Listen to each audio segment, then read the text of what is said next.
I don't know if I'll ever be able to fully explain why I did it, but I need to start somewhere. I've been thinking about it a lot, and I'm not even sure why I'm telling you all this. Maybe I just need to get it off my chest. Maybe I need someone to understand how I ended up in this mess. It all started so innocently. It's funny how things slip past you when you're not paying attention. At first, it didn't feel like anything unusual. Just one of those things that you brush off because life gets in the way, right? I thought I was just being nice when I agreed to meet him. My ex. We hadn't seen each other in years, but he reached out. Just a text, nothing crazy. Hey, how have you been? And I thought, why not? It was just one of those casual, catching up moments, you know? It had been about a decade since we split up. We both moved on, had our own lives, and everything was fine. But there was something about his message that felt like a connection. Maybe it was the familiarity of his words, the way he spoke to me like we never left each other's lives. I should have ignored it.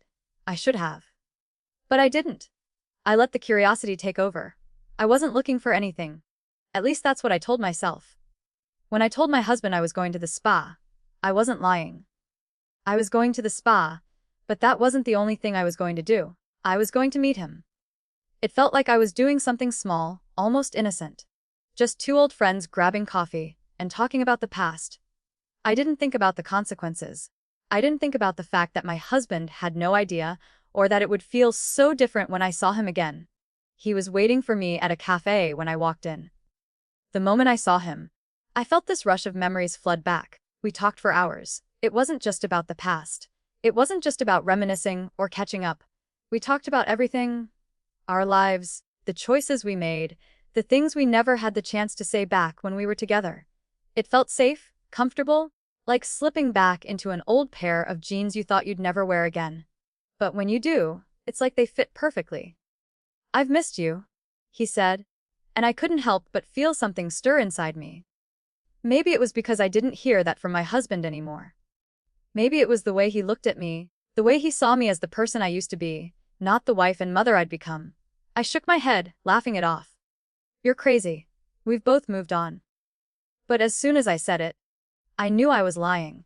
It wasn't long before we started talking about other things, more personal things.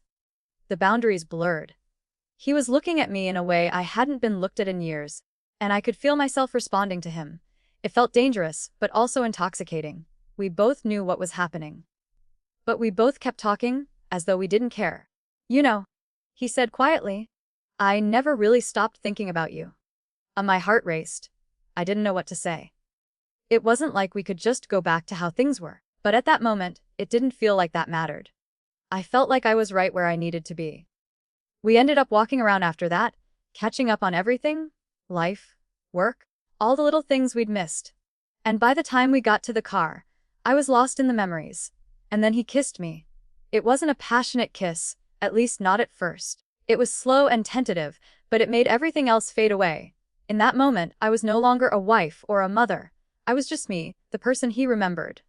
The person I used to be. We didn't talk about it afterward. I didn't know what to say.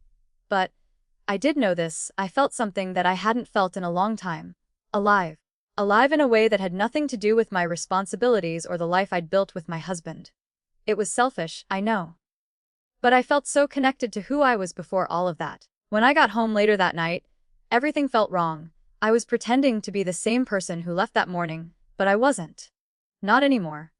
My husband was there, watching TV with our son, and I just stood there for a minute, wondering what the hell I was doing. I don't know how long I stood there, but eventually, I walked over and kissed my son on the forehead. He was already asleep, and I felt a wave of guilt wash over me. I couldn't tell my husband what I'd done. I couldn't tell him that I had just kissed my ex, that I had let myself get lost in the past. But at the same time, I couldn't stop thinking about it. And it was then that I knew this wasn't over. This wasn't just a one-time thing. But I didn't know what to do next.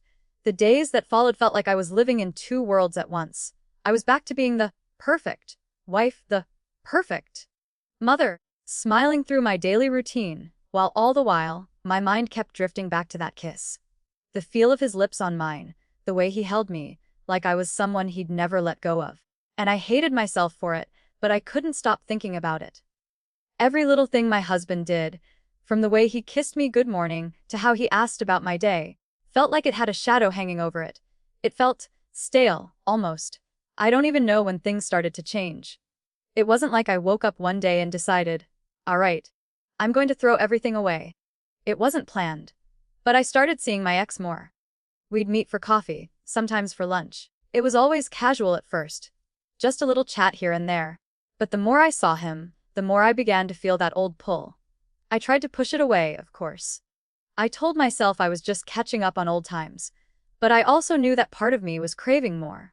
I never let it go further than the kisses, but there was always this lingering thought in the back of my mind. What if? What if I wasn't married anymore? What if I hadn't made those choices years ago? One evening, I was lying in bed next to my husband, trying to fall asleep, but I couldn't stop thinking about the last time I saw my ex. We hadn't talked about it, but we both knew there was something between us again. It was like it had never left. I rolled over and found my husband staring at the ceiling. I wanted to talk to him, to tell him what was going on, but I couldn't. I didn't know how to say it, so I just lied there, pretending everything was fine. Are you okay? He asked, his voice breaking through the silence. I nodded, forcing a smile. Yeah, just tired. He didn't press me, but I knew he could tell something was off. He always knew when something was wrong. That was the problem, he knew me too well. The next day, I saw my ex again.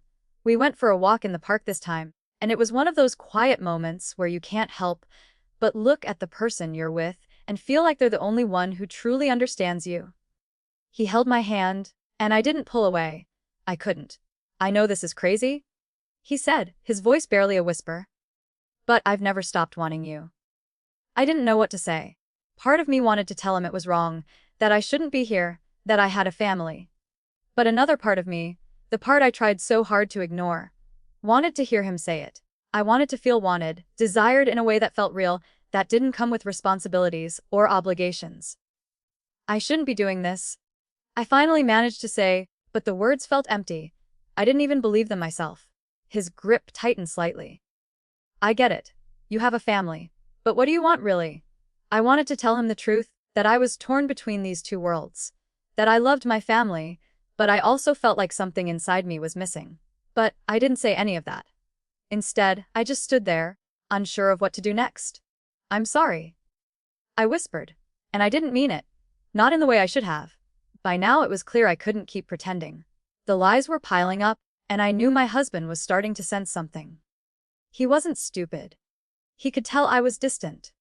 But I couldn't bring myself to tell him what had happened, or what was still happening. A week passed, and I still hadn't made up my mind about anything. My heart was split in two.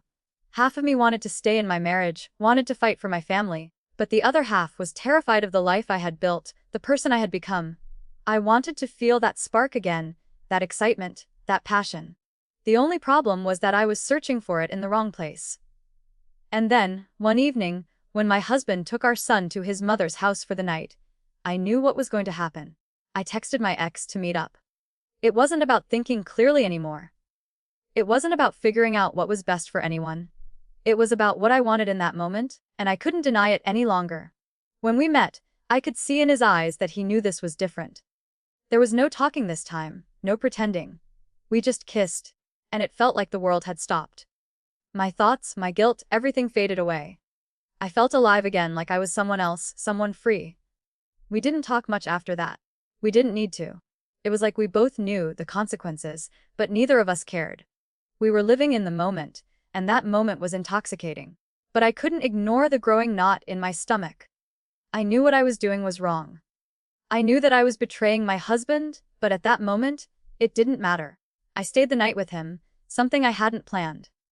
But when I woke up the next morning, something inside me had shifted. I realized I couldn't keep doing this. I couldn't keep living this double life. But I also knew that I didn't want to go back to the way things were. The decision was made, and I wasn't sure I could turn back. I should have known better. I should have stopped it before it went this far, before I lost myself completely in the chaos I created. But it felt too good to walk away. The guilt, the fear, all of that faded into the background when I was with him. The way he looked at me, the way he held me like I was still his. It felt so familiar, so warm, and for the first time in ages, I felt alive. But when I came back home that next morning, the reality of what I had done hit me all at once. I wasn't prepared for the storm inside me. My husband was already awake, sitting at the kitchen table with a cup of coffee. He didn't say anything right away, just looked at me like he was waiting for me to say something. He could tell something was off. I tried to act normal, but my hands were shaking as I poured myself a cup of coffee. My mind was racing. How could I look at him, after what I had done? How could I pretend everything was fine when it wasn't? The guilt was eating me alive, but I couldn't find the words to explain it. I couldn't bring myself to tell him the truth. "You're quiet today," he said, his voice gentle but firm. He was trying to get me to talk, to open up. But I couldn't. "I'm just tired," I said, too quickly. My words felt hollow even as I spoke them. I could see the doubt in his eyes, but he didn't press me. Instead, he just nodded, accepting the excuse. But the silence between us was thick, suffocating. I felt like I was carrying a heavy secret, one that I couldn't share, even though I knew I should. We sat there for what felt like hours, the silence stretching between us like an unspoken wall. That night, after we put our son to bed, I couldn't take it anymore. I knew I had to tell him something. I didn't know if I could tell him everything, but I had to start somewhere. I could see it in his eyes. He was waiting for me to be honest with him. "Honey, we need to talk," I said, my voice barely above a whisper. He looked up from the couch, his eyes searching my face, trying to figure out what was going on. "About what?" he asked, his tone cautious but caring. He was always so patient with me, and right now, it was making everything worse. I didn't want to hurt him. I didn't want to break the trust we'd built, but I knew I was already doing that every time I kept this from him. I've been feeling really lost," I said, my voice cracking as I finally said the words I had been holding back for so long. "I don't know what's been happening to me, but I've been thinking about things. About who I am, about what I want." I saw the confusion in his eyes, but he stayed quiet, waiting for me to continue. "I made a mistake," I whispered, my heart hammering in my chest. The words hung in the air like a bomb, waiting to explode. I couldn't bring myself to say more. I couldn't say the words out loud. I couldn't tell him what I had done. "What do you mean?" His voice was steady, but I could hear the crack in it. He was hurt, I could tell. I could feel the hurt in the air between us. But he didn't press me. He didn't yell or accuse me. I kissed someone," I said, the words barely escaping my lips. "It was someone from my past. And it shouldn't have happened. But it did." His face went pale. I saw the shock and the hurt flash across his face before he quickly masked it, trying to hold it together. "Whoa," he asked, his voice tight with anger and pain. I took a deep breath, knowing I had to tell him. But it was so hard. I had never felt so vulnerable, so exposed. "My ex," I said, barely above a whisper. I couldn't look at him as I said it. The shame I felt was overwhelming. It was just a kiss, but I don't know. It felt like I was someone else again. Like I was myself before everything changed. I could see him trying to process it, trying to understand what I was saying. But I knew it wasn't enough. I wasn't giving him the full truth, and he knew that. I could feel the tension in the air, the way he was holding his breath, waiting for me to say more. But I couldn't. "Not yet." "Why?" he asked, his voice softer now, but still laced with disbelief. "Why did you do this?" "I don't know," I said, my voice cracking. I felt disconnected. I've been feeling disconnected from everything, myself, our life, you. And when he reached out, I didn't know how to stop myself. I wanted to feel wanted. I wanted to feel alive again. He looked away, his hands gripping the sides of the couch like he was trying to hold himself together. "So you thought that kissing him would fix everything?" "No," I said, shaking my head. "But I didn't know what else to do. I didn't know how to fix it." The silence that followed felt like an eternity. I could feel the weight of his disappointment, the hurt in his eyes, and I knew that everything had changed. I had betrayed him in the worst way possible. "I don't know what to say," he finally whispered, his voice breaking. "I don't know if I can forgive you for this." And in that moment, I knew I had lost him. I had ruined everything. The days after I confessed felt like I was walking through a fog. Every word I spoke to him, every attempt at making it right, felt like it was pushing him farther away. He was still here, physically, but emotionally, I could feel him pulling back. The space between us grew wider and wider, and no matter how many times I apologized, it didn't seem to matter. The damage was done. He tried. He really did.